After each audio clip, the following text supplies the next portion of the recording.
வணக்கம். காலை நேர பிரதான செய்திகள். விரிவான செய்திகளுக்கு செல்லும் முன்னர் முதலில் தலைப்புச் செய்திகள். நான் மஹிந்தாவின் மகன், எவருக்கும் அடிபணிய மாட்டேன். கொட்டாஞ்சேனை துப்பாக்கிச்சூடு தீவிரமடையும் விசாரணைகள். மின்சார கட்டத்தை 18.3% அதிகரிக்க வேண்டும், இலங்கை மின்சார சபை தெரிவிப்பு. இருதரப்பு ஒத்துழைப்பை வலுப்படுத்தும் வகையில் பிலிப்பைன்ஸ் தூதுவர் பிரதமருடன் சந்திப்பு. ஒடிசாவில் 9 பேரை பலியெடுத்த மின் ரயில் நிலைய அதிபர்களினால் முன்னெடுக்கப்படும் பணி புறக்கணிப்பு காரணமாக இன்று இரவு நேர தபால் சேவை இயங்காது என ரயில் திணைக்களம் தெரிவித்துள்ளது. இதன்படி 8 தபால் ரயில் சேவைகள் ரத்து செய்யப்பட்டுள்ளதாக ரயில்வே திணைக்களம் தெரிவித்துள்ளது. கொழும்பு, பதுளை, மட்டக்களப்பு கொழும்பு, திருகோணமலை கொழும்பு மற்றும் யாழ்ப்பாணம் கொழும்பு ஆகிய ரயில் சேவைகள் ரத்து செய்யப்பட்டுள்ளன. பல்வேறு கோரிக்கைகளை முன்வைத்து ரயில் நிலைய அதிபர்கள் சங்கம் நேற்று நள்ளிரவு முதல் பணிப்புறக்கணிப்பை ஆரம்பித்துள்ள நிலையில் இன்று நள்ளிரவுடன் அது முடிவடைந்துள்ளது. இருப்பினும் பணிப்புறக்கணிப்பு காரணமாக ரயில்வே திணைக்களத்தால் இன்று காலை பல ரயில் சேவைகள் ரத்து செய்ய வேண்டிய நிலை ஏற்பட்டுள்ளது. இன்று நள்ளிரவுடன் பணிப்புறக்கணிப்பு முடிவுக்கு வந்தாலும் நாங்கள் கோரிக்கைகள் நிறைவேற்றப்படாவிட்டால் தொடர்ச்சியாக தொழிற்சங்க நடவடிக்கைகளில் ஈடுபடுவோம் என்று ரயில் நிலைய அதிபர்கள் சங்கத்தின் தலைவர் சுமோது சோமரட்ன தெரிவித்துள்ளார். நான் மஹிந்த ராஜபக்சவின் மகனாகவே அச்சுறுத்தல்களுக்கு ஒருபோதும் அடிபணியப் போவதில்லை என நாமல் ராஜபக்ச சூளுரைத்துள்ளார். அத்துடன் அச்சுறுத்தல்களுக்கு அடிபணிந்து ஒருபோதும் அரசியல் முடிவுகளை எடுக்கப் போவதில்லை என்றும் அவர் குறிப்பிட்டுள்ளார். ஜனாதிபதி ஆற்றிய உரை ஒன்று தொடர்பில் கருத்து வெளியிடும் போதே அவர் இதனை குறிப்பிட்டுள்ளார். தற்போதைய ஜனாதிபதி 2005 எனது தந்தையுடன் செயற்பட்டார். அந்த வகையில் நான் மஹிந்த ராஜபக்சவின் மகன். அச்சுறுத்தல்கள் மூலம் எம்மை முடிவுகளை எடுக்க வைக்க முடியாது. நாம் எப்போது மக்கள் ஆணையை ஏற்போம். ஆனால் அரசியல் ரீதியாக விடுவிக்கப்படும் அச்சுறுத்தல்களுக்கு அடிபணிய தயாரில்லை. மக்கள் வழங்கியுள்ள ஆணையின் பிரகாரமே உள்ளூராட்சி சபை தேர்தலில் ஆட்சி அமைப்பு தொடர்பில் தீர்மானிக்கப்படும். ஜனாதிபதி அழுத்தங்கள் விடுவிப்பதனால் நமது நிலைப்பாடு மாறாது எனவும் அவர் மேலும் குறிப்பிட்டுள்ளார். ஜனாதிபதி செயலகத்துக்கு சொந்தமான வாகனங்கள் ஏலமிடப்பட்ட போது போலியான விலை மனு கோரல் கொடுக்கல் வாங்கல் இடம்பெற்றுள்ளதாக பாராளுமன்ற உறுப்பினர் தயாசிறி ஜெயசேகர் தெரிவித்துள்ளார். கொழும்பில் நடைபெற்ற ஊடகவியலாளர் சந்திப்பில் கலந்து கொண்டு தயாசிறி ஜெயசேகர் இதனை தெரிவித்துள்ளார். அந்த வாகனங்கள் குறைந்த விலையில் விற்பனை செய்துள்ளமை தொடர்பில் லஞ்ச ஊழல் ஒழிப்பு ஆணைக்குழுவில் முறைப்பாடு செய்வதற்கு எதிர்பார்த்துள்ளதாகவும் பாராளுமன்ற உறுப்பினர் தயாசிறி ஜெயசேகர் குறிப்பிட்டுள்ளார். முள்ளிவாய்க்கால் அவலம் எதிர்காலத்துக்கான படிப்பினையாக அமைய வேண்டும் என ஈழமக்கள் ஜனநாயக கட்சியின் ஊடக செயலாளர் ஸ்ரீகாந்த் பன்னீர்செல்வம் வலியுறுத்தியுள்ளார். இன்று நடைபெற்ற ஊடக சந்திப்பில் அவர் இதனை வலியுறுத்தியுள்ளார். இதன்போது மேலும் கருத்து வெளியிட்டுள்ள அவர், முள்ளிவாய்க்காலில் உயிரிழந்தவர்களை நினைவு கூறும் அவர்களுக்கான பிரார்த்தனைகளை முன்னெடுப்பதும் யாராலும் விமர்சிக்கப்பட முடியாதது. அதேபோன்று அந்த பேரவலம் தொடர்பாக அடுத்த சந்ததிக்கு கடத்தப்பட வேண்டும் என்பதற்காக முள்ளிவாய்க்கால் காட்சி பல்வேறு இடங்களில் வழங்கப்பட்டு வருகிறது.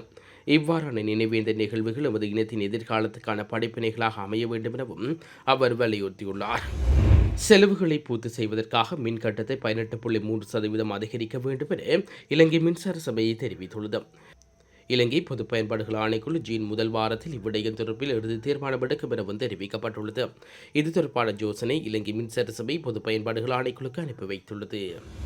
டாக்காவில் உள்ள இலங்கைக்கான பிலிப்பைன்ஸ் தூதுவர் பிரதமர் ஹரணி அமரசூரியை சந்தித்து பேச்சுவார்த்தையில் ஈடுபட்டுள்ளார். தூதுவரை வரவேற்ற பிரதமர் அவரது புதிய நியமனத்துக்கு வாழ்த்துக்களை தெரிவித்துள்ளார். வர்த்தகம் மற்றும் சுற்றுலாத் துறைகளில் ஒத்துழைப்பை விரிவுபடுத்துவது குறித்து இதன்போது கவனம் செலுத்தப்பட்டதுடன் இதன் முக்கிய துறைகளில் புதிய வாய்ப்புகளை ஆராய்வதற்கும் இரு தரப்பினரும் இணக்கம் தெரிவித்துள்ளார்கள். இலங்கையில் உள்ள பிலிப்பைன்ஸ் சமூகம் தொடர்பாக தூதரக விடயங்கள் குறித்தும் இதன்போது கலந்துரையாடப்பட்டுள்ளன. இது சம்பந்தமாக வெளியுறவு அமைச்சர் தொடர்பான விடயங்கள் குறித்து கலந்துரையாடல்களை தொடரவும் தேவையான ஆதரவை வழங்கவும் இணக்கம் தெரிவிக்கப்பட்டுள்ளது. இந்தியாவின் ஒடிசா மாநிலத்தில் இடியுடன் கூடிய மழை பெய்த நிலையில் மின்னல் தாக்கியதில் 6 பெண்கள் உட்பட 9 பேர் உயிரிழந்துள்ளார்கள். கிராபுட், கட்டாக், கோர்த்தா, நாயகட், ஜேட்பூர், பாலோச்சோர் மற்றும் கஞ்சம் உள்ளிட்ட பல மாவட்டங்களில் இடியுடன் கூடிய மழை, மின்னலுடன் கூடிய ஆலங்கட்டி மழை மற்றும் மணிக்கு 40 முதல் 70 கிலோமீட்டர் வேகத்தில் பலத்த காற்று என வளிமண்டல திணைக்களம் தெரிவித்தது. இதன்படி நேற்று பல்வேறு இடங்களில் பெய்த கனமழையால் மின்னல் தாக்கியதில் 9 பேர் உயிர்ந்தார்கள். மேலும் காயமடைந்தவர்கள் வைத்தியசாலையில் சிகிச்சை பெற்று வருவதாகவும் தெரிவிக்கப்படுகிறது. கொட்டாஞ்சேனை போலீஸ் பிரிவுக்குட்பட்ட சுமித்ரா ராம வீதியில் உள்ள வீடு ஒன்றுக்கு முன்பாக நேற்று மாலை துப்பாக்கிச்சூடு இடம்பெற்றுள்ளது. மோட்டார் சைக்கிளில் வந்த அடையாளம் தெரியாத இருவர் வீட்டின் முன்பாக இருந்த ஆணொருவரையும் பெண்ணொருவரையும் துப்பாக்கியால் சுட்டுவிட்டு தப்பிச் சென்றுள்ளார்கள். துப்பாக்கிச் சூட்டில் காயமடைந்த இருவரும் கொழும்பு தேசிய வைத்தியசாலையில் அனுமதிக்கப்பட்டுள்ளார்கள். 42 வயதுடைய காயமடைந்த ஆணும் 70 வயதுடைய பெண்ணும் கொட்டாஞ்சேனை பகுதியைச் சேர்ந்தவர்களாவார். இந்த துப்பாக்கிச் சூட்டுக்கு கை துப்பாக்கி பயன்படுத்தப்பட்டுள்ளதாகவும் துப்பாக்கிச் சூட்டுக்கான காரணம் இதுவரை கண்டறியப்படவில்லை எனவும் தெரிவிக்கப்படுகிறது. குற்றத்துடன் தொடர்புடையதாக சந்தேகிக்கப்படும் நபர்களை கைது செய்வதற்காக கொட்டாஞ்சேரி போலீசார் மேலதிக விசாரணைகளை மேற்கொண்டு வருகின்றனர். 2018 டிசம்பரில் பேருவளை கடற்கரையில் மீட்கப்பட்ட பெருமளவிலான போதைப் பொருட்கள் தொகை தொடர்பான கைது செய்யப்பட்ட 3 சந்தேக நபர்களுக்கு கொழும்பு உயர்நீதிமன்றம் மரண தண்டனை விதித்துள்ளது. போலீஸ் போதைப்பொருள் தடுப்பு பணியகம் வழங்கிய ரகசிய தகவலின் அடிப்படையில் டிசம்பர் 5, 2018 அன்று நடத்திய சோதனையை தொடர்ந்து வெளிநாட்டு இழுவை படகில் 231.52 கிலோ ஹெரோயினுடன் 2 சந்தேக நபர்கள் கைது செய்யப்பட்டுள்ளார்கள். விசாரணைகளின் மூலம் போதைப்பொருள் கடத்தலில் ஈடுபட்ட மேலும் 6 நபர்கள் கைது செய்யப்பட்டுள்ளார்கள். வழக்கு விசாரணைக்கு எடுத்துக் கொள்ளப்பட்ட போது கொழும்பு உயர் நீதிமன்றம் சந்தேக நபர்களில் 3 மரண தண்டனை விதித்துள்ளது. தமிழின படுகொலைக்கு கிடைக்கும் சர்வதேச ஆதரவு நீதி கிட்டுவதை காட்டுகிறது. இலங்கையில் இடம்பெற்ற தமிழின படுகொலைக்கு சர்வதேச நாடுகளுக்கு ஆதரவு பெற்று வருவதாக அகில இலங்கை தமிழ் காங்கிரஸ் வேட்பாளர் நிஷாந்தன் தெரிவித்துள்ளார். யாழ் ஊடக மையத்தில் இடம்பெற்ற ஊடக சந்திப்பில் அவர் இதனை குறிப்பிட்டுள்ளார்.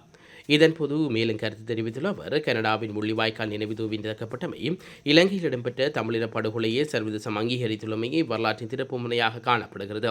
இவ்வாறு உலக நாடுகள் எமது தமிழின படுகொலையை தமது நாடுகளில் அங்கீகரித்து எமது நீதிக்கான பயணத்தை வெற்றியடைய செய்ய வேண்டும் என்பது தமிழ் மக்களுடைய எதிர்பார்ப்பு. தற்போது இனவாத அரசாங்கமானது ஜேவிபி அரசாங்கம் தமிழின படுகொலையை சர்வதேச நாடுகள் அங்கீகரிக்கப்பட்டுள்ளமைக்கு கண்டனம் தெரிவித்து வருவது எமது ஆட்சி அதிகாரங்களை தக்க வைத்துக் கொள்ளும் ஒரு செயற்பாடாகும். ஆகவே முள்ளிவாய்க்கால் சம்பவம் 16 ஆண்டுகளை கடக்கின்ற நிலையில் தமிழர் தாயகமெங்கும் உணர்வுபூர்வமாக இந்த அனுஷ்டிக்க அணிதிரள வேண்டும் எனவும் அவர் மேலும் குறிப்பிட்டுள்ளார். இத்துடன் காலை பிரதான செய்திகள் நிறைவு பெறுகிறது. தொடர்ந்து நாளை காலை பிரதான செய்திகளோடு இணைந்து கொள்வோம். நன்றி.